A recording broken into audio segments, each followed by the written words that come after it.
back here at the ballpark, and a nice little argument between the home plate umpire and Lancaster coach Al Berry just broke up before we came back to you here, as he was none too pleased with that call. Ed Prescott was none too pleased the other way. He thought the at-bat should have been over a couple of pitches back when it looked like it should have been a strike three, but anyway, Reed got himself in trouble. He loaded the bases on walks, but he comes back with a big strikeout with the bases loaded. Well, Jerome Reed, he's done it all in the pressure situation so far in the playoffs, and that's why Ed Prescott went with him here.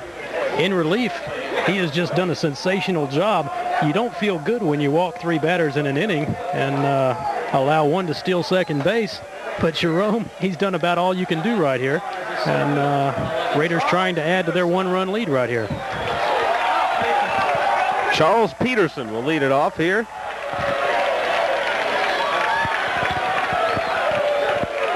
In the bottom of the 5th, the Raiders with a 1-run lead, 7-6. The wind, the delivery from Hegler, ground ball down the third base side, foul. 0-1 the count.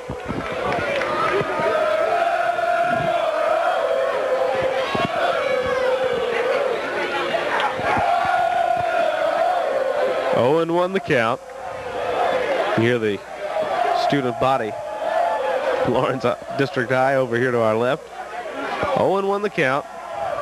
Ground ball hit sharply into left field, base hit.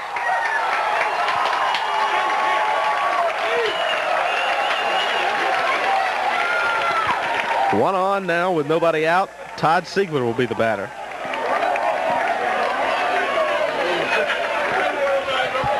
That's base hit number 5 of the night for the Raiders, and it comes from the freshman who's pretty much done it all for the Raiders here in the playoffs. Raiders trying to get something else going here. They blew a 6-run lead. We were tied at 6. Then in the bottom of the 4th, they manufactured a run with 2 outs. They managed with some alert base running to get a guy around. Chuck Cunningham, after singling, moved around and scored on a wild pitch. Delivery to Siegler. He had the bunt out there. It's a ball that hops away from Reed, and he quickly pops out there like he's going to throw to first, but Peterson was standing there, so there was no use. Lawrence 7, Lancaster 6, 5th inning.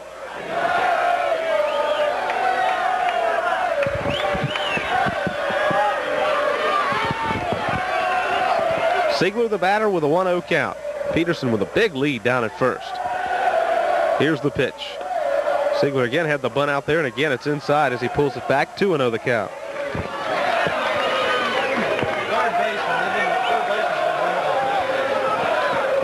Both of these teams have shown that they can score in a hurry, but you're getting to that point here in the bottom of the 5th inning where 1 or 2 runs might make a difference. So Coach Prescott, considering the sacrifice with Todd Siegler down there. Todd, not one of the Raiders' better contact hitters, but he's very good with the bat and trying to lay it down again.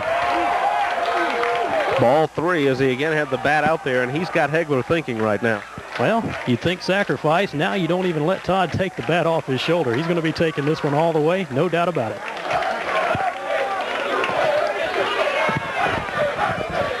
You're positive. Oh, I'm beyond positive. 3-0 pitch. Ball. Nope. Strike low. 3-1. Looked a little low, but again, if it was in seeing distance of the strike zone, it's going to be a strike generally on 3-0 counts. Well, you got to feel like Todd might get the green light right here. Hegler really feels he can't afford a walk right here, so he feels like he's going to have to get the ball over the plate. Todd's going to look for one in his wheelhouse and possibly help the Raiders out here. 3-1 pitch.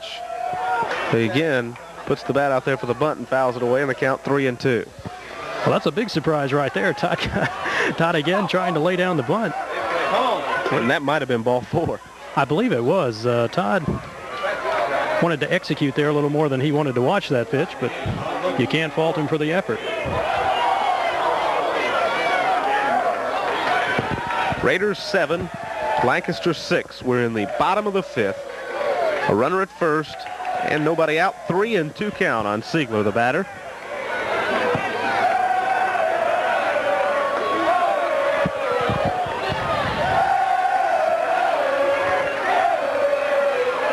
3-2 pitch.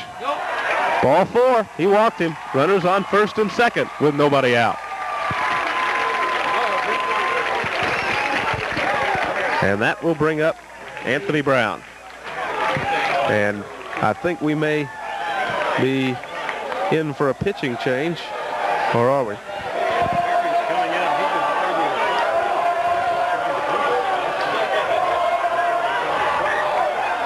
Well, he pulled the bat back.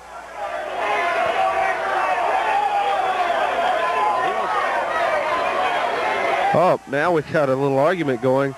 Oh, okay, what he wants is the Raider players who are standing outside the dugout to move back. And Ed Prescott's saying, all right, you keep their guys in the dugout and you got a deal.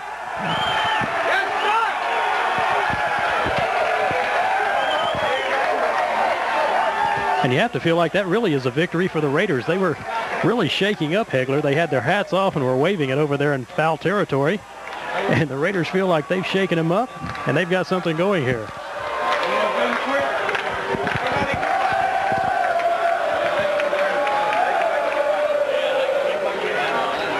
Still a discussion going on about it. Anthony Brown down there to talk with Prescott for a moment as the delay continues.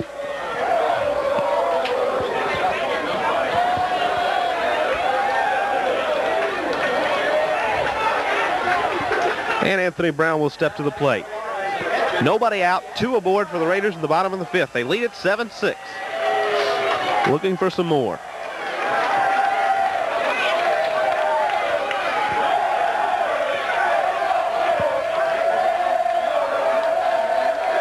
Here's a bunt again, and Brown lays a perfect one right back at the mound. They'll get him at first, but the runners move up, and a nice sacrifice bunt there by Anthony Brown. A very good job there by Anthony Brown. We said he was in this ball game to hit, but he gave himself up right there to give the runners on second and third with 1 away. And again, we're in a situation here. Hegler's had some control problems, a wild pitch, a pass ball, even a sacrifice fly, and the Raiders extend their lead to 2 runs. If you find any fault there, bunt got to the pitcher a little quickly, but you take that minus off because he bunted it on the first base side and gave him no chance to make the play on the left side of the infield. Runners at second and third, 1 down. Brian Mann now at the plate, with the Raiders clinging to a 1-run lead, but trying to add to it at the moment.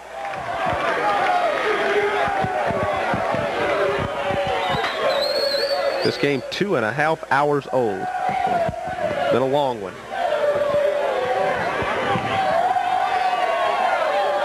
The wind, the pitch to Mann, high, a ball, 1-0. No, now he changed his mind and called it a strike. Brian brought the bat off his shoulder, but didn't think he broke the wrist, but they say he did. And now Ed Prescott, hat off, hat in hand, up the line, arguing. Does he motion ball first, then strike? I think Coach Prescott has a legitimate argument there.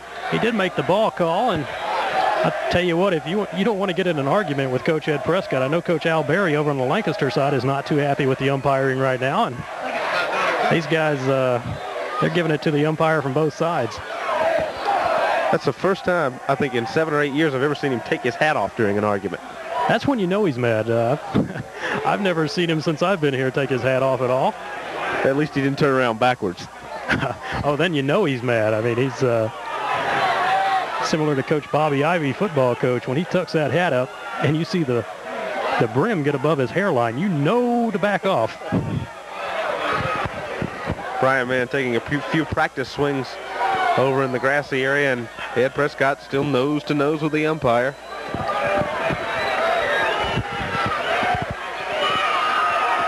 He's going to get his 2 cents worth in.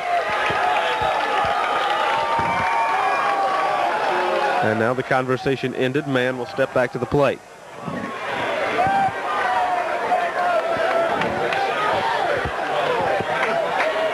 Oh, and 1 the count to Brian Mann. Runners at second and third, 1 away here. Bottom of the 5th is a 7-6 Lawrence lead. The delivery. Ground ball foul back right at Johnny Ray standing on deck. He scoops it up. 0-2 the count.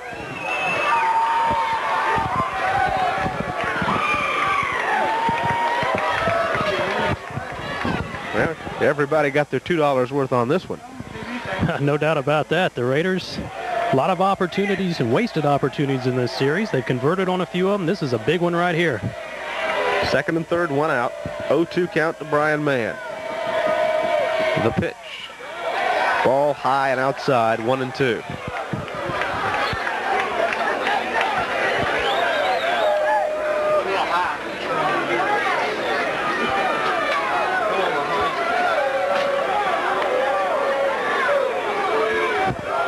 Hegler, with his infielders up on the grass, fires to Mann.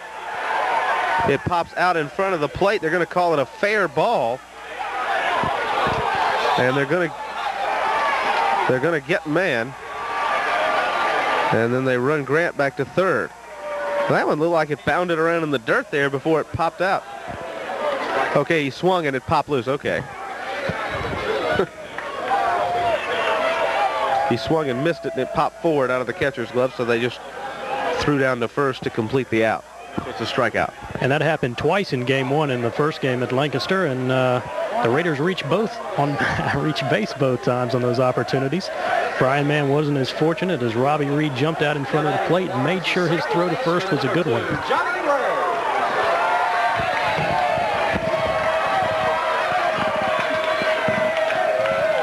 Two away now with runners at second and third. Ray the batter. Hegler fires. That's high, 1-0.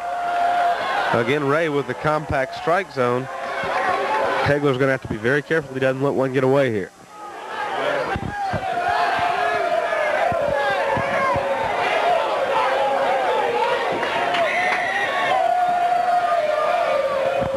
Want to know the count. The pitch. Call strike on the outside corner, 1-1.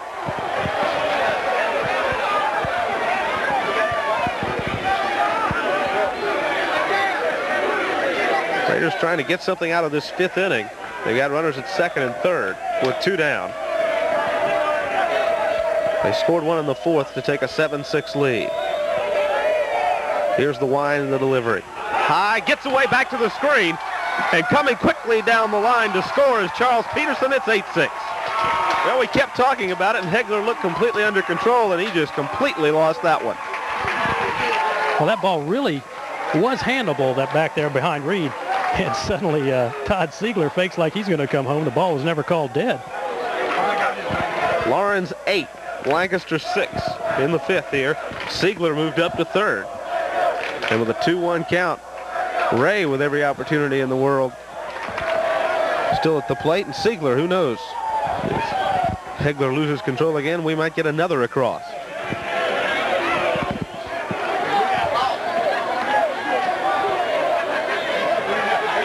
Hegler ready with the pitch. High, 3-1. Jerome Reed on deck. Again, if the Raiders hang on, we're back Friday night at 7:30 for one game for all the marbles to decide the state championship. But Lancaster could still rally and wrap it up tonight. 3-1 pitch, inside, ball four, he walked him. Runners at the corners now with two down. And Reed to the plate, and Reed has that triple already tonight, Steve. Yes, he does. Reed 1 for 2. He tripled, drove in a run in the second inning, struck out in the fourth, and walked in the first. He's gotten on base 2 of his 3 times tonight, and he scored both times. Lawrence 8, Lancaster 6. We're in the fifth. 2 down, and runners at the corners.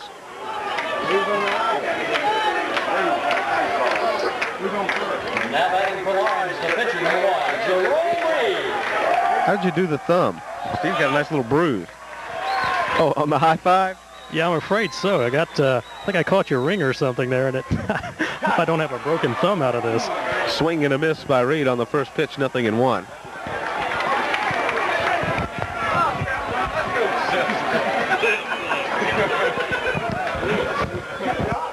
Well, if we do it again, we'll make it a high 4. How about that? 0-1 the count. Runners at the corners. Reed at the plate. It's outside. 1-1. I think they might try the old you fall off, you run home trick. Well, it's not a bad spot for it. You have to feel a team like Lancaster has seen that several times this year and would defend against it. Usually the best defense for that is the catcher firing back to the pitcher and they give up the stolen base.